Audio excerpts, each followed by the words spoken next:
My name is Sebastian, and my ex-wife Anna and I had been married for 2 years before she destroyed what we had. Anna and I were colleagues at one time, but after I got an offer from a more prominent company, I resigned, and that was when we began to date. Before that time, Anna and I were not really the colleagues that got along with each other. She was reserved and barely associated with different people, except she was talked to. But despite being introverted, I still had a crazy crush on her. I can only tell her how I felt after I resigned because my former company was against coworkers dating. Luckily, when I told Anna how I felt about her, she admitted that she had the same feelings for me, too, and in no time we began to date. I loved Anna's commitment to hard work, her smiles, her energy, and those crystal blue eyes. We got along so well, and I enjoyed every moment I spent with her, and when I eventually asked her to marry me, she said yes. For me, money was not an issue because I earned a lot of money from the tech company I worked with, and this also played a significant role in how I cared for Anna. On my own, I would drop by clothing stores and buy her clothes, shoes, jewelry, and everything she wanted, whether expensive or not. I also did this because I loved it when my woman looked good and classy. It boosted my ego. I really loved Anna, and I wanted her to be happy at all times, but aside from that, when it came to Anna, I didn't mind if she shopped every week or every month because I considered it as investing in her. Even when we were about to buy a house, I allowed her to pick the house she liked despite not liking it that much because I believed that if she was happy, then I'd be happy. Yet after everything I did for her, she went ahead and cheated on me with my blood. Everything was going fine between Anna and me, but after the incident of a flood that destroyed many houses last year, I was forced to let my cousin and his wife move in with us. They had to begin life from square one because they lost everything they had, and the least I could do was support them. So my cousin and his wife asked if they could move in with us until they got back on their feet, and after I discussed it with Anna, we decided to let them live with us. Anna was thrilled to receive them, and I was glad she would always have company at home, especially when I was not around. Also, the nature of her job allowed her to work from home, and it felt good to know that she would no longer feel lonely while she worked. Little did I know that I allowed my wife to cheat on me with my cousin. The funniest thing was his wife, and I did not notice anything fishy. Whenever we returned from work, they'd act all cool with each other and didn't leave room for suspicion. My cousin, on the other hand, betrayed my trust and repaid me by screwing my wife whenever his wife and I went to work. One weekend, Anna went grocery shopping and asked me to help her fold the clothes in the closet. And that was how I stumbled on her diary tucked under a small pile of unfolded clothes.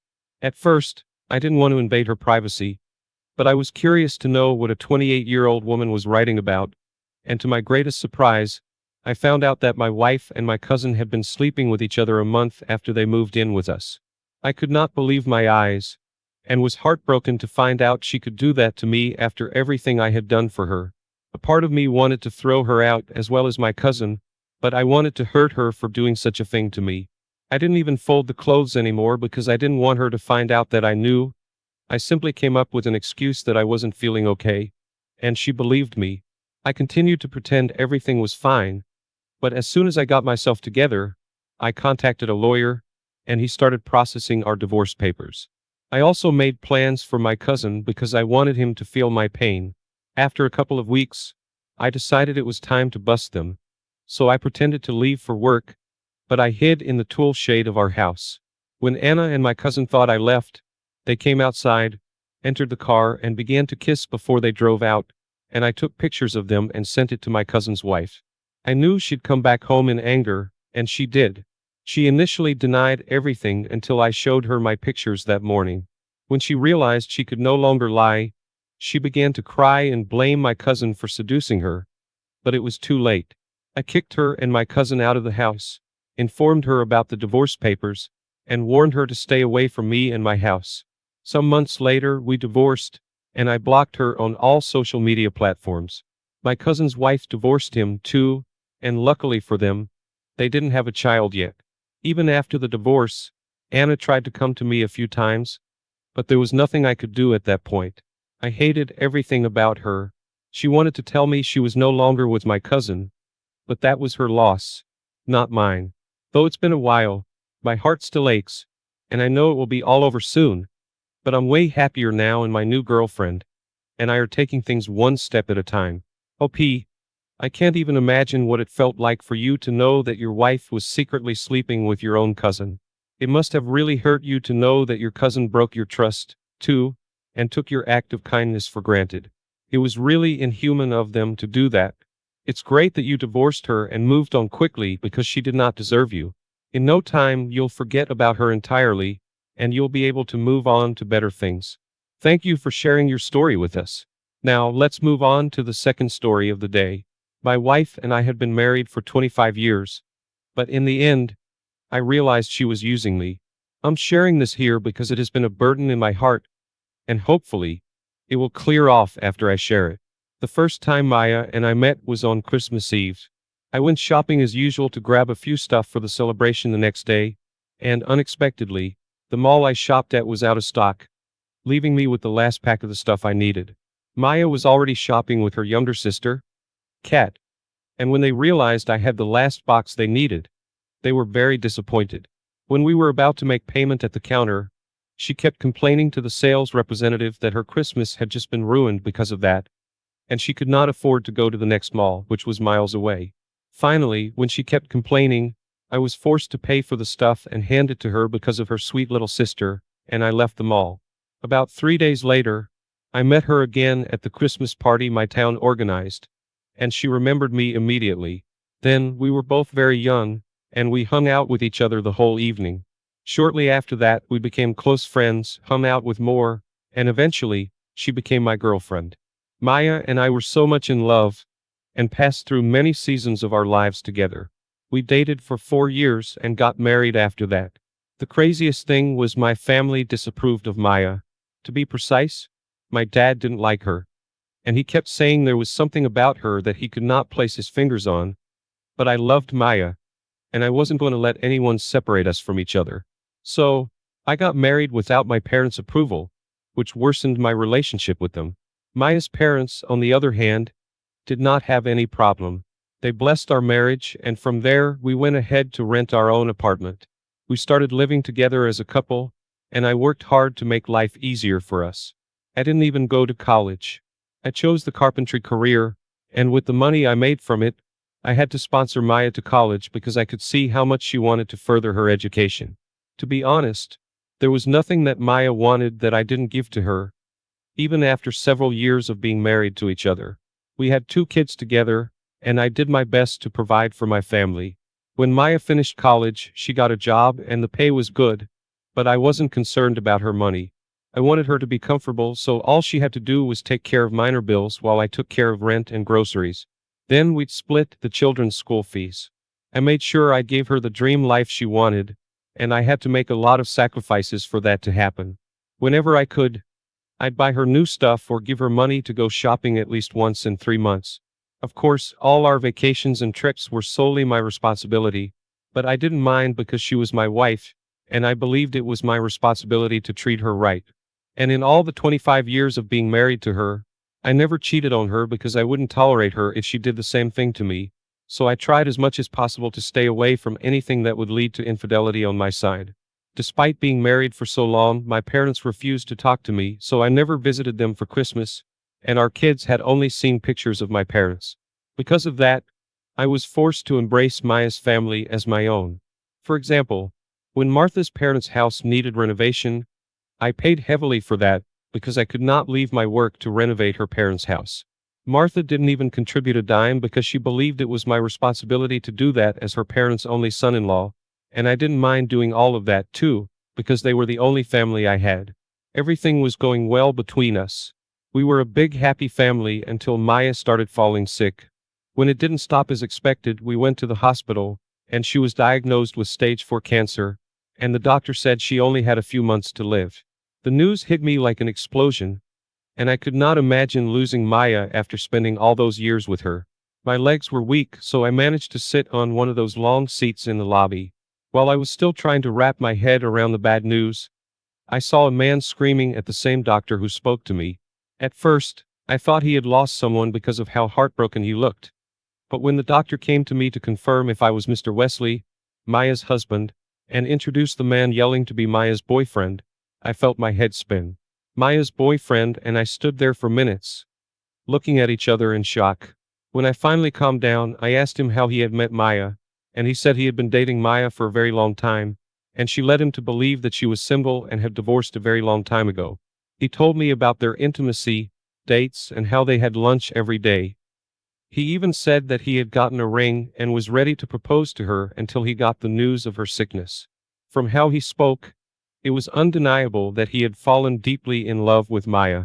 I explained to him that Maya and I had been married for 25 years with 2 kids, and I was even planning a surprise renewal of vows wedding on her birthday. Evidently, we both had plans for Maya, but she used us and lied to us, even breaking our promise of never cheating on each other. Finally, after crying for a while, Maya's boyfriend told me he was leaving the hospital and would never return because Maya deserved what she got, and that was the last time I saw him. I felt so used, lied to, and backstabbed, and I couldn't help but agree that she deserved what she got. I even sat there for hours trying to convince myself that I had a bad dream, but it was not a bad dream. It was 100% reality. Finally, when I could put myself together, I picked up my dignity and paid Maya the last visit. I walked to her room door and saw her tubed up and IVs inserted in both hands. I wiped my last tears there in the hallway, in front of her room door, and after I was done, I went to my car and drove off. Months later, her condition worsened, as the doctors had predicted, and it got so bad that she got into a coma and depended on life support. Finally, when it looked like she would not get better, I signed that enough was enough and let her go. After she passed away, all of her properties and the things she owned were given to me, and I consider them as my pay for all the sacrifices I made for her. I don't think I'll ever be able to forget her and how she betrayed me. OP, finding out the truth must have been very hard for you, especially after 25 years of being married to Maya. To even think that you had a messy relationship with your parents because of Maya, and in the end, it was not worth it. Maya deserved what she got. She played you and threw away what you had with each other after dating for years and being married for 25 years. I'm genuinely sorry, and I understand that healing from this and getting over it is not going to be easy, but I know that you can do it, and no matter how you write it, I understand how deeply it hurts. I believe you need a lot of self-love and time with your children. For now, you can take a break from relationships to heal properly, then you can go back whenever you're ready, and if you're not, there's no problem with that. Remember that you're a strong man, and we are all rooting for you. Thank you all for taking the time to listen to today's story. Hey folks, welcome back to my channel, Relationship Haven. In today's story, OP found out that his wife cheated on him after she went out of town for a conference. OP was suspicious about this, so he checked her computer, and what he found out was shocking. He then picked his wife up from the airport and told her he knew everything that had happened. Now, her life is a wreck.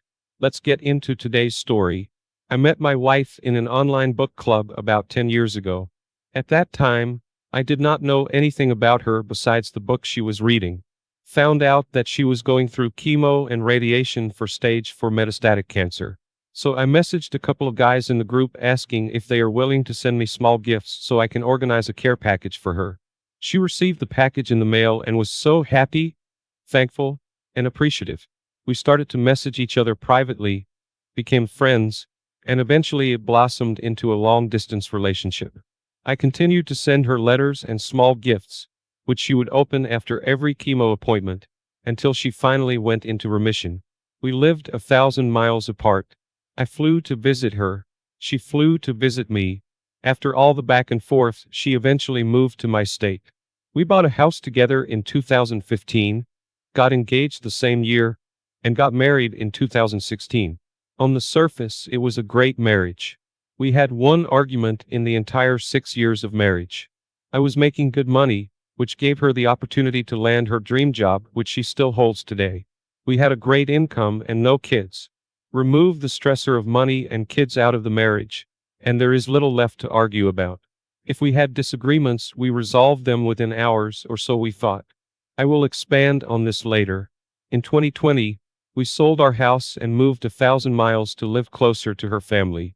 She had a hysterectomy in May 2021 for chronic bleeding, required 2 units of blood prior to surgery because her hemoglobin was critically low. I was fully supportive of her. She took 12 weeks off work to recover. I took 6 weeks off work to care for her. The surgeon cleared her to return to work after 6 weeks, but I was supportive of and encouraged her to take the full 12 weeks off to recover. After I returned to work in a week before she was scheduled to work, she flew out of state to see her female friend and coworker. During that stay, she had sex with another man with whom she was having an emotional affair with for months. I don't know if I was the first person she had a sexual experience with post-surgery, or if it was him. He knew that she was married. How I discovered the cheating was completely by accident. Last weekend, she was out of town for a conference. A couple of things, which in retrospect had no direct relation to the affair, occurred that gave me a bad feeling in the gut, and I went through her computer for the first time in our marriage. I saw the explicit texts and photos. I picked her up at the airport, drove her to our house, parked in the driveway, turned to her and said, "Look at me. I know everything. I know that you've been cheating on me. I've seen the photos and text messages. Here's what is going to happen. You're going to go inside and grab your essentials. You can go stay with your parents or friends. The next time you will hear from me will be through my divorce lawyer." She did not deny anything. As she was walking through the house to pick up her belongings, I was walking behind her because it felt like a stranger was walking into my house and going through our belongings. I never raised my voice or my hand at her, just like during our 6 years of marriage, during the entire process. After she left, I turned on the alarm system and stacked chairs again at the front door. I was afraid that she'd come back if I fell asleep. Felt like an intruder was breaking into my house. I slept for a total of 50 minutes during those last 24 hours. After she left, my intention was to call a divorce lawyer the next day. I could not get a day off from work. I texted her to come to the house. The title is in both of our names, so I was not legally allowed to kick her out before I left for work. I wanted to make sure that she was not going to do anything crazy in the house alone. We agreed to talk after I returned from work. We talked for 2 days in a row. There was a lot of crying from both of us. What looked like a great marriage on the surface was marred by the lack of communication for 6 years from both of us. We both avoided conflict and instead chose to bottle in our feelings. We learned more about each other in 2 days than we did over the course of the entire marriage. While she was away on her conference trip, I drove 1.5 hours to help her 90-year-old grandfather get out of bed, providing continence care, toilet him, help with breakfast, and give medication. This was the second time in 2 weeks. She texted me about how much she loved me and how she appreciated what I was doing for her grandfather. She claims that she was going to break up with me after returning from the conference. Break up under the guise of falling out of love with me and not mention the infidelity to avoid hurting me. I honestly didn't believe her and had a strong feeling that she'd have continued to string me along. Every single issue could have been resolved if each one of us put in just a little bit more effort. While we shared some common interests, we could not relate to the interests which were most important to each one of us. On the first day, I blamed her entirely. On the following day, I started to blame myself for not being an attentive husband. After working from home all day, all she wanted to do was talk to me after I came home from work. I just wanted peace and silence after slaving away for 12 hours. She wanted to talk about social and personal issues which were important to her, but I didn't even offer a listening ear because I could not relate to her experience. These are just a couple of examples. There are dozens of others, and I don't claim to have been a perfect husband. I have my faults, but I genuinely tried to make her happy, at least as much in ways I could. I found her at the lowest point in her life. Abusive previous marriage, cancer, sexual assault, anxiety, depression, seizures, and future alcohol abuse. Excluding the affair, we will be getting divorced at the highest point in her life. She is in cancer remission, abstinent from alcohol for 1.5 years, no seizures for 3+ years. Her anxiety and depression are better controlled. She has a great group of friends and family who live close by, and I'm at my lowest point now. I uprooted my life for her after the move and have no local support. I haven't told my parents because they will be devastated. I'm afraid that the news will send both of them to the hospital because they loved her so much. We are currently living as roommates in our house. We have agreed to make the divorce and transition as smooth as possible for both of us, even if it takes months. She offered for me to keep the house, take the newer car, keep both of our cats, etc. Yesterday, we attended a virtual Al-Anon for family meeting, Therapy for family members of alcoholics. What resonated with me was that family members should not blame themselves for the behavior of alcoholics. I feel like I'm blaming myself for my wife's infidelity when I'm the actual victim here. I'm here for support from others who've gone through similar experiences. I'll need to learn to trust my future partner when the person whom I had complete trust in blindsided me like this. My first session with Infidelity Survivors Anonymous is this Saturday. Thank you for letting me vent. I will add this detail for some context and not to excuse or give a legitimate reason for her to cheat. She was my first serious relationship. I had a couple of flings before her, but that did not progress to anything more serious because of a problem I had, ED. And while we had a spicy sex life when we were in a long-distance relationship, once we started living together, the problem returned. At one point early in the relationship, we went many months without having sex. She begged me to see a doctor, but I kept putting it off. Entirely my fault. I was younger, less mature, and frankly embarrassed.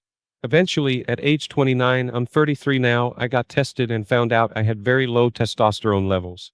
And I don't know how many years I've lived this way. Probably a decade, because I always felt like I had less energy than my peers. I received a tear replacement at that time and felt like a new man. We started having sex again, but admittedly, it was never as good as it was in the long-distance relationship, and never lived up to the fantasy we had prior to living together. There were still times when I couldn't stay hard, though they were much less frequent than before. She did say yesterday that while the sex was less frequent, she did enjoy it when we did have it. What I lacked in one area, I made up for it in another area, giving her oral which she loved and vice versa. Recently, I started to feel like my T levels were low again. Now, more mature, I went to get tested and have a follow-up visit next week for results. Again, this is not to minimize her infidelity, but if I talk about her flaws, it's only fair that I mention my own to paint the complete picture. Wow, OP, what a crazy story. The fact that she had the audacity to fly out of town and meet up with her affair partner after you had spent weeks caring for her to help her heal from surgery shows she is absolutely soulless. She has no shame or guilt whatsoever in what she has done. OP, good for you that you were able to give her an ultimatum as soon as she came back so that you could immediately let her know that you won't tolerate her nonsense. At the end of the post, I see that you mentioned how you've been blaming yourself for what happened. OP, you did not cause your wife to cheat on you. People who cheat are selfish, meaning it has nothing to do with what you did and rather their own selfish actions. From what you described in your post, you cared for both her and her grandfather. She had no justifiable reason to cheat on you. Please snap out of that mindset so you can move on and heal from this situation. Let's see what the comments had to say. Groundbreaking Bet 2181 said, honestly, it almost sounds like she used you. She used you as her support when she was sick. The emotional and physical support she needed while she was at a low point. As soon as, like you said, she was at a high point and everything was going better, she cheated and had a nice exit affair. Knowing you would divorce her, this really all sounds premeditated. OP responded to this comment by saying, the topic of being used actually came up about a month ago prior to me finding out about the infidelity. That's probably when things slowly started to unravel. We were driving home after picking up the car at a mechanic and she said that she feels like I'm using her for sex, cooking and doing laundry. I won't sugarcoat it. That hurt me like hell. And I told her that. Here I thought that I was being a pretty decent husband and to hear that broke my heart. I couldn't believe that my wife felt like I was using her. She soon clarified that she felt used because we didn't share any deep or meaningful conversations. I suggested that we go to a marriage therapist to work on that. Again, this is before the infidelity surfaced. We were scheduled to go on December 23rd. In the end, I was the one who was actually being used. The next comment is from a user by the name of Krennic. They said the following. You both haven't communicated properly. That happened. But I guarantee you that this was not the reason for her cheating on you. She made this mistake just as much as you. And you know what? You haven't cheated on her. Why?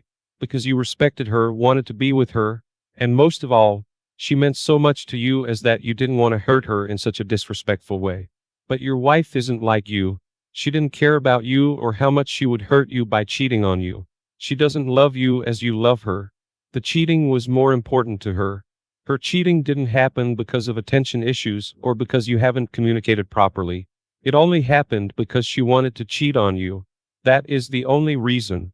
She made a decision that cheating on you is more important for her than your marriage and stuck to that decision. Nothing of that is on you. You and her had options, and while you made the choice to cherish her, even though the marriage wasn't perfect, she made the choice to cheat. This is all about decision making. Nothing else. Please stay away from alcohol and drugs. They won't help you. Go to a doctor and get tested for STDs. Better safe than sorry. Ask her to leave the house and stay somewhere else since you need time on your own to process what she did and to start leaving her behind. Ignore all her attempts to speak with you unless it is about splitting up the assets. You need to distance yourself physically and emotionally away from her as much as possible. Ask her to only communicate with you by mail. The less contact you have with her, the better you can start to leave her behind. Thanks for taking your time to listen to today's story. Don't forget to like and subscribe if you haven't already done so, and comment below on